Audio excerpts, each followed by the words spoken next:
아침 공기가 유난히 차갑게 느껴졌습니다. 창문을 여니 바람이 살짝 밀려왔습니다.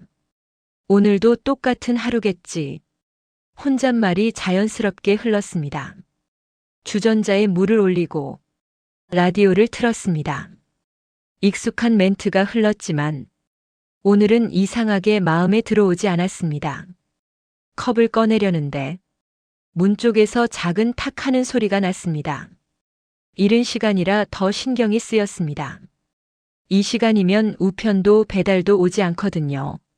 나는 슬리퍼를 끌고 천천히 현관으로 향했습니다. 문 앞에 서니 왠지 모르게 심장이 살짝 빨리 뛰었습니다. 문을 열었습니다. 그리고 보았습니다. 현관 앞 바닥에 흰 봉투 하나가 조용히 놓여 있었습니다. 우편함도 아니고 문틈도 아니고 정말 누가 손으로 살며시 두고 간 듯한 자리. 나는 복도를 둘러보았습니다. 아무도 없었습니다. 발걸음 소리도 말소리도 없었습니다. 다시 봉투로 시선이 떨어졌습니다. 이름도 없고 보낸 사람 표시도 없는 봉투. 그런데 왜인지 이 조용한 종이 한 장이 내 이름을 불러오는 것 같았습니다. 쓸데없는 장난인가? 혼잣말이 나왔습니다. 요즘 세상에 좋은 소식은 이렇게 조용히 찾아오지 않지요. 그래도 버릴 수는 없었습니다. 나는 봉투를 들고 식탁 위에 조심스럽게 내려놓았습니다. 커피를 한 모금 마셨습니다. 쓴맛이 유난히 강했습니다. 오늘은 커피가 원래보다 쓰게 느껴졌습니다. 눈은 자꾸 봉투를 향했습니다. 열어볼까? 말까? 마음이 두 갈래로 움직였습니다. 이 나이 먹고도 이렇게 겁이 나나? 살짝 한숨이 나왔습니다. 하지만 궁금함이 이겼습니다. 나는 봉투를 집어들었습니다. 손끝이 아주 미세하게 떨렸습니다. 봉투를 조심스레 뜯었습니다. 안에는 종이 한 장. 편지는 길지 않았습니다. 딱 3줄. 나는 한 줄씩 읽어나갔습니다. 그날 당신이 아니었다면 저는 살아남지 못했습니다. 순간 숨이 멎는 듯 했습니다. 입술이 굳어버렸습니다. 왜인지 모르게 심장부터 먼저 반응했습니다. 그날 무슨 날을 말하는 거지? 나는 문장을 다시 읽었습니다. 또 읽었습니다. 글씨는 단정했지만 이상하게 가슴 밑바닥이 흔들렸습니다. 머릿속 어딘가에서 오래 잠겨있던 기억이 물결처럼 올라오는 느낌이었습니다. 희미한 그림자가 스쳤습니다. 울고 있던 아이의 뒷모습, 말을 잇지 못하고 서 있던 나. 잠깐 아니다. 확신할 수는 없었습니다. 하지만 편지 한 장이 내 안에 어떤 문을 건드린 건 분명했습니다. 나는 식탁 등받이에 기대 앉았습니다. 천장을 올려다봤습니다. 거기에 답이 있을 리 없는데 사람 마음이란 참 묘하지요. 내가 누군가의 인생을 살려낼 만큼 괜찮은 사람이었을까? 쓴웃음이 새어나왔습니다. 살아보니 나는 늘 조심했고 한 발 물러섰고 어떤 날들은 외면하기도 했습니다. 그런데 살아남지 못했다니 그 표현이 자꾸 마음에 걸렸습니다. 이건 단순한 감사의 말이 아니라 어느 경계의 순간을 지나온 사람의 고백입니다. 그 순간에 내가 있었다는 뜻이겠지요. 나는 편지를 다시 들었습니다. 손바닥이 조금 따뜻해졌습니다. 그리고 아주 조용히 거의 속삭이듯 말했습니다. 대체 누구지? 그 한마디가 방 안가득 퍼졌습니다. 그리고 내 안에서 조용히 굳어있던 기억이 천천히 깨어나기 시작했습니다. 편지 한 장이 오래 닫혀있던 마음의 문을 가만히 밀었습니다. 나는 식탁에 천천히 앉았습니다. 손끝이 아직도 미세하게 떨리고 있었습니다. 가슴 한가운데가 뜨겁게 뻐근했습니다. 그 느낌은 과거 어느 순간과 닮아 있었습니다. 나는 눈을 감았습니다. 빛인지 그림자인지 모를 무언가가 눈앞에서 천천히 흔들렸습니다. 그리고 그 흔들림 속에서 아주 조용한 울음소리가 들렸습니다. 봄날이었습니다. 햇빛이 골목 바닥을 부드럽게 비추던 오후. 그날 나는 버스에서 내려 집으로 걸어가고 있었습니다. 평소에는 그냥 지나치는 길이었지만 그날따라 마음이 무겁고 머릿속이 어지러웠습니다. 자잘한 걱정들이 겹쳐 숨까지 답답했습니다. 그런데 골목 어귀에서 얇고 약한 울음소리가 들렸습니다. 처음에는 바람 소리인가 했습니다. 하지만 다시 들으니 분명히 아이의 울음이었습니다. 나는 걸음을 멈췄습니다. 고개를 돌리자 전봇대 아래 작은 그림자가 웅크려 있었습니다. 초등학생도 안 된 듯한 아이였습니다. 양말 끝이 젖어 있었고 가방도 없이 서 있었습니다. 두 손은 꽉 쥔 채 어깨만 작게 들썩이고 있었습니다. 나는 조심스럽게 다가가 말을 걸었습니다. 왜 그러니? 아이는 멈춘 듯하다. 천천히 고개를 들었습니다. 눈은 잔뜩 충혈되어 있었고 볼에는 눈물길이 굳어 있었습니다. 말을 하지 못했습니다. 입술이 바르르 떨리기만 했습니다. 나는 그 옆에 무릎을 굽혔습니다. 집이 어디야? 다시 조심스레 물었습니다. 이번에도 아이는 대답하지 않았습니다. 대신 내 질문이 두려운 듯 고개를 푹 숙였습니다. 그때 바람이 살짝 불면서 아이가 입고 있던 얇은 외투가 흔들렸습니다. 그리고 그 속에서 희미한 멍 자국이 보였습니다. 아주 작은 자국. 하지만 내 가슴을 냉기처럼 파고들었습니다. 저게 뭐지? 누가 저 아이를? 생각이 번개처럼 스쳐갔습니다. 동시에 머릿속이 더 복잡해졌습니다. 괜히 엮이면 어쩌나. 어른들이 왜 끼냐고 하면 어쩌나. 경찰이라도 오면 내가 뭘 설명해야 하지. 그런 겁이 그땐 더 컸습니다.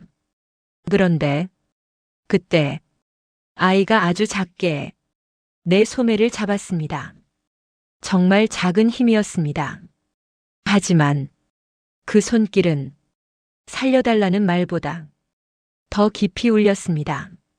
나는 숨을 삼켰습니다. 괜찮아. 입에서 그렇게 나왔습니다. 내가 한 말이지만 나는 그 말을 믿지 못했습니다. 일단 가보자.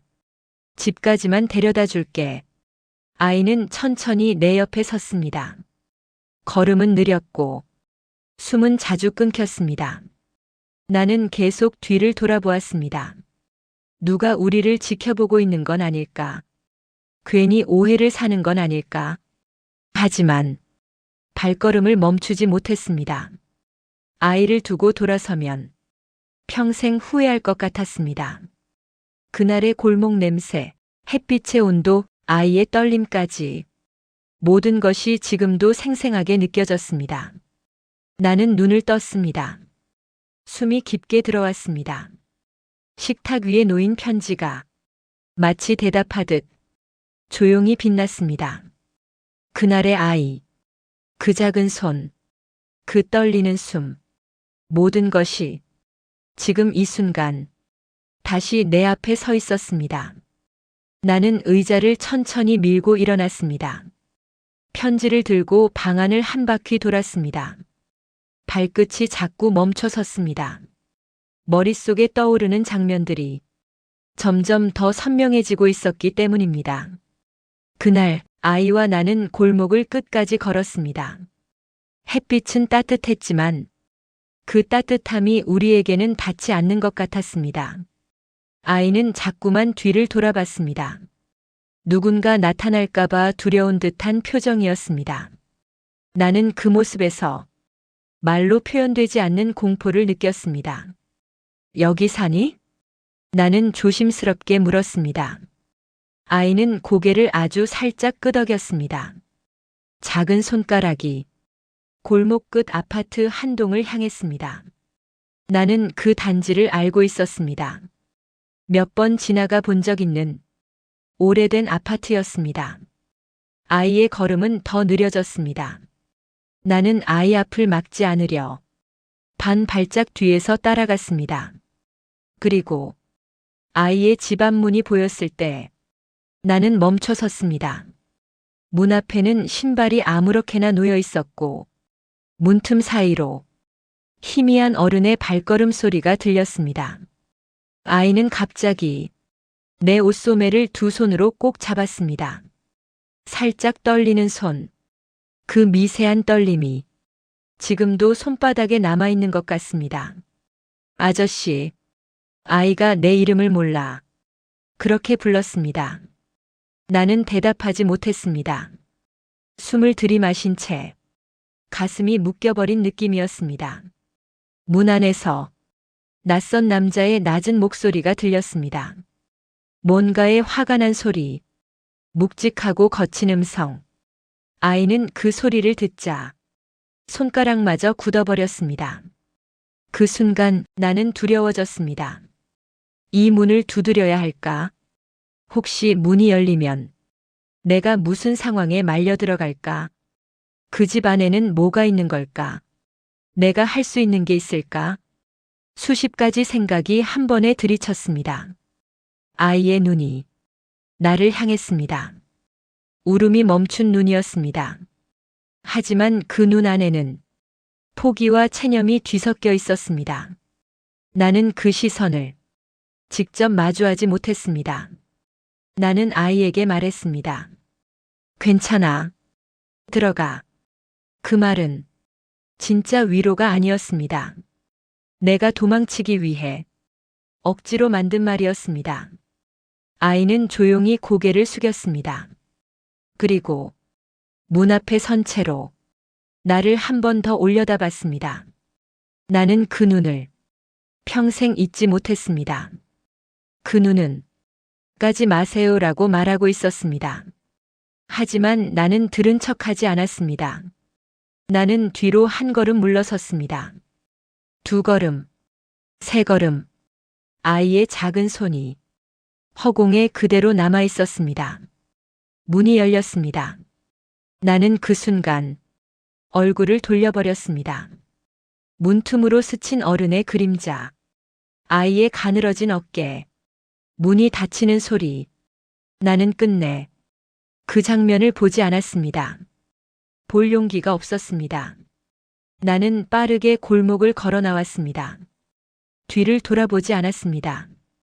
돌아보면 내가 한 선택을 인정해야 할 것 같았기 때문입니다. 집에 도착했을 때 손이 얼어붙은 사람처럼 굳어 있었습니다. 그날 이후로 나는 아이의 얼굴을 단 한 번도 떠올리지 않으려 했습니다. 하지만 기억은 지우려 할수록 더 또렷해집니다. 오늘처럼 누군가의 편지가 문을 다시 열어버리면 나는 편지를 다시 바라보았습니다. 글씨가 마치 나에게 오랫동안 묵혀둔 죄를 들춰내듯 조용히 속삭이는 것 같았습니다. 그리고 나는 두려운 마음으로 결국 인정했습니다. 그날 나는 도망쳤다. 그리고 지금 그날의 아이가 나를 다시 부르고 있다. 집안이 조용했습니다. 하지만 내 마음은 전혀 조용하지 않았습니다. 편지를 다시 펼쳐들자 글씨가 더 무겁게 느껴졌습니다. 그날 당신이 아니었다면. 나는 문장을 천천히 따라 읽었습니다. 입술이 말라붙는 느낌이 들었습니다. 그날의 장면들이 하나둘 더 선명하게 떠올랐습니다. 아이를 두고 돌아서던 순간 문틈으로 스치던 어른의 그림자, 아이가 마지막으로 나를 보던 눈. 나는 그 눈을 오랫동안 외면하며 살아왔습니다. 식탁에 팔꿈치를 올리고 두 손으로 얼굴을 감쌌습니다. 숨이 가빠졌습니다. 내가 잘못한 걸까? 혼잣말이 새어나왔습니다. 누군가에게 그날의 나는 정말 도움이 되었던 걸까? 아니면 그저 두려움 때문에 책임을 피한 어른이었을까? 나는 자리에서 일어나 창문을 열었습니다. 차가운 바람이 쓸고 지나갔습니다. 그 바람 속에서 아이의 울음소리가 섞여 있는 것 같았습니다. 그날 아이는 도와달라는 말을 하지 않았습니다. 하지만 그 작은 손이 말하고 있었습니다. 나를 두고 가지 말아주세요. 나는 그 손을 끝내 붙잡아 주지 못했습니다. 생각이 거기까지 미치자 가슴이 더 조여들었습니다. 그런데 편지의 마지막 문장, 그 한 줄이 나를 다시 잡아 끌었습니다. 저는 살아남지 못했습니다. 살아남지 못했다. 그 말에서 나는 멍처럼 번지는 공포를 느꼈습니다. 혹시 그날 내가 돌아선 이후 아이에게 더 큰 일이 일어난 건 아닐까? 내가 외면한 그 몇 초가 아이가 겪어야 했던 고통의 시작은 아니었을까? 나는 손등으로 식탁을 짚었습니다. 힘이 빠져 그대로 내려앉을 뻔했습니다. 설마. 목소리가 떨렸습니다. 그날 이후 나는 그 골목을 피했습니다. 그 아파트도 피했습니다. 내가 본 것을, 내가 느낀 것을 애써 덮어두며 살았습니다. 그런데 수십 년이 지나 편지 한 장이 그 문을 다시 열어버렸습니다. 나는 편지를 들고 천천히 방 안을 걸었습니다. 걸을수록 머릿속에서는 그날 아이의 뒷모습이 더 또렷해졌습니다. 왜 하필 지금, 왜 수십 년이 지난 지금 나를 찾아온 걸까? 문득 편지지의 종이가 손끝에서 바스락거리며 흔들렸습니다. 그 떨림은 마치 누군가의 목소리처럼 들렸습니다. 아저씨, 그날 기억하세요? 나는 숨을 참았습니다. 대답할 수 없는 질문이었습니다. 기억은 하고 있지만 정면으로 마주할 용기가 없었습니다. 하지만 편지는 도망칠 시간을 주지 않았습니다. 문득 종이의 하단을 다시 보았습니다. 작고 조심스러운 필체. 서툴지만 정성스럽게 쓴 글씨. 이 글씨 어디선가 본 것 같았습니다. 아주 오래전에 아이가 떨리던 손으로 가방 끈을 잡던 모습과 같은 느낌이었습니다. 나는 편지를 가슴 가까이 끌어당겼습니다.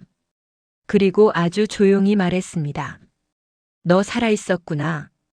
그 말이 입 밖으로 나오자 가슴이 한번 크게 흔들렸습니다.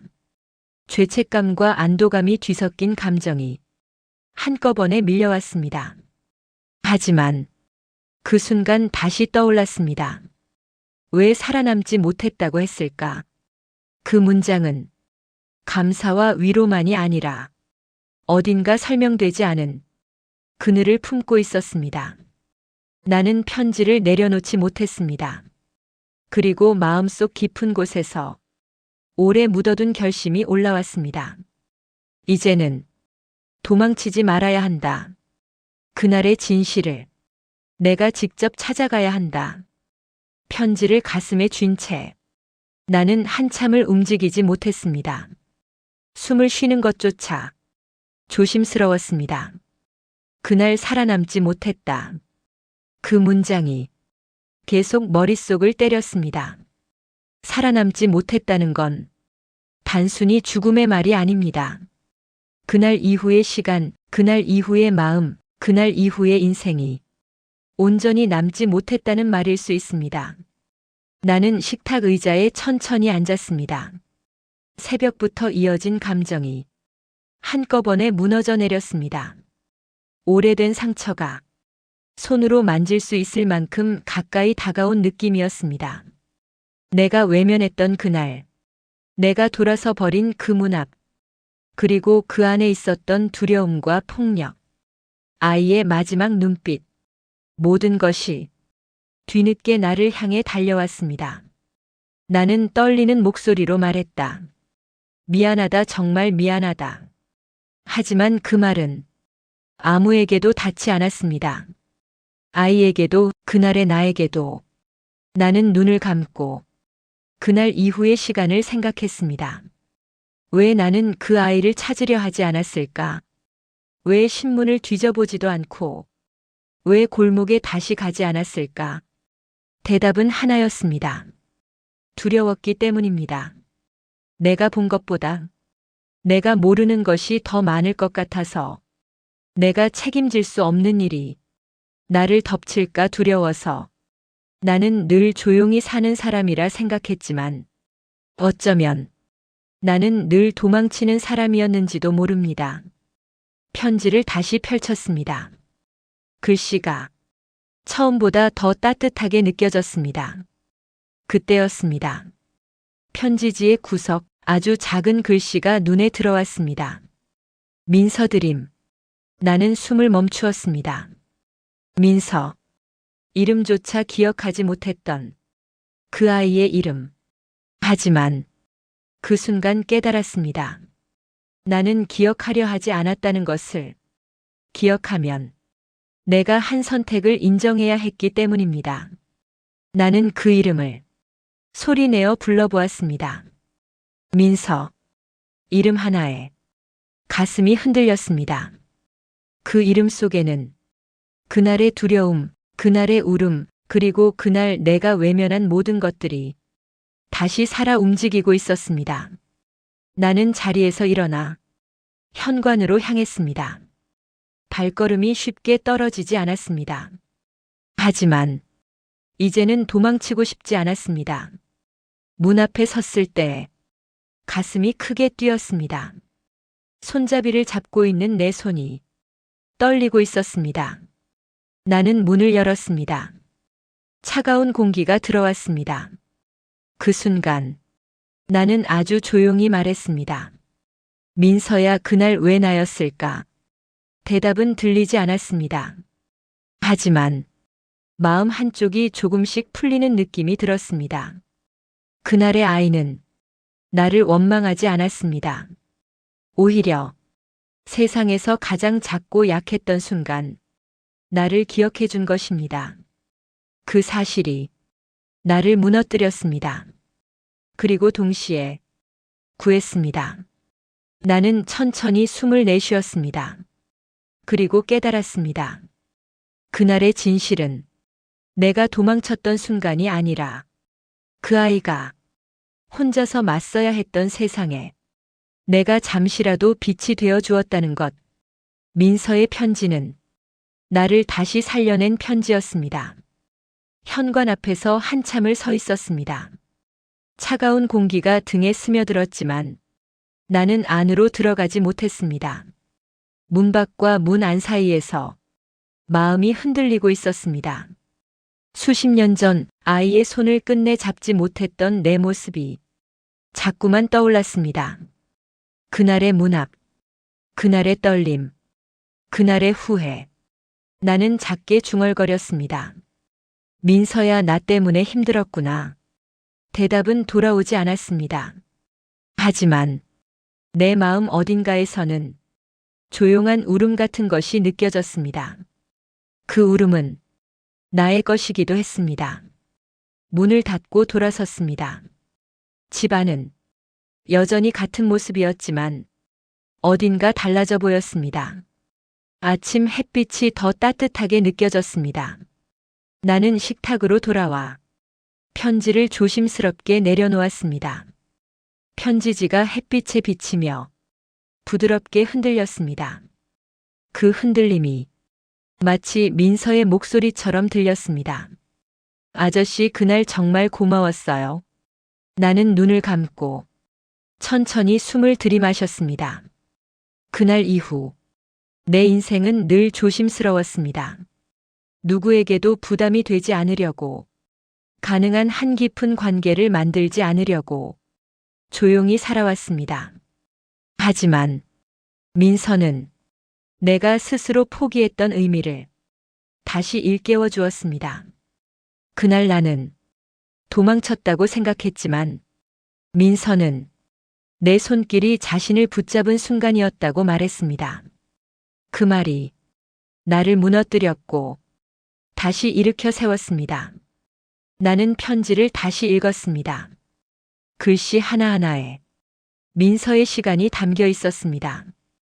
그 아이가 나를 기억하고 있었다는 사실, 그 긴 세월 동안 나를 원망하지 않았다는 사실, 오히려 그 작은 순간을 삶의 전환점으로 기억해 주었다는 사실, 그 모든 것이 가슴을 뜨겁게 만들었습니다. 나는 천천히 웃음을 흘렸습니다. 오랜만에 내가 지은 진짜 미소였습니다. 그래, 살아있었구나.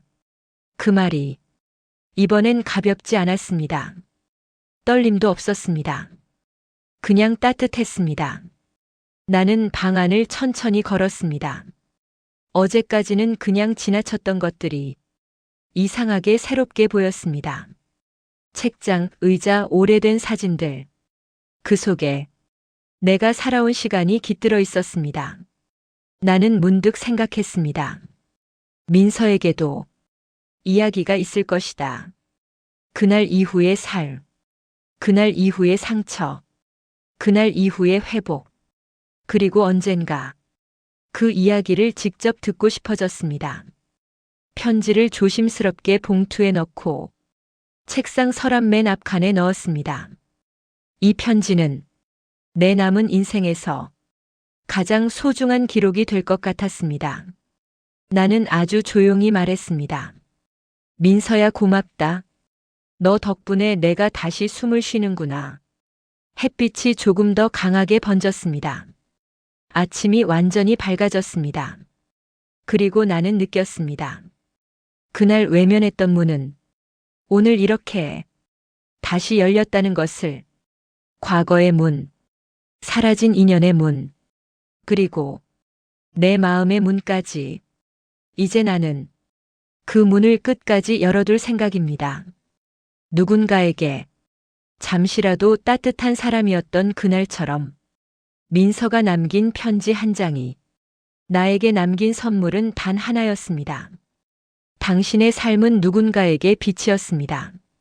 나는 다시 한번 그 문장 속을 천천히 걸었습니다. 그리고 아주 오랜만에 내 삶이 조금 따뜻해졌습니다.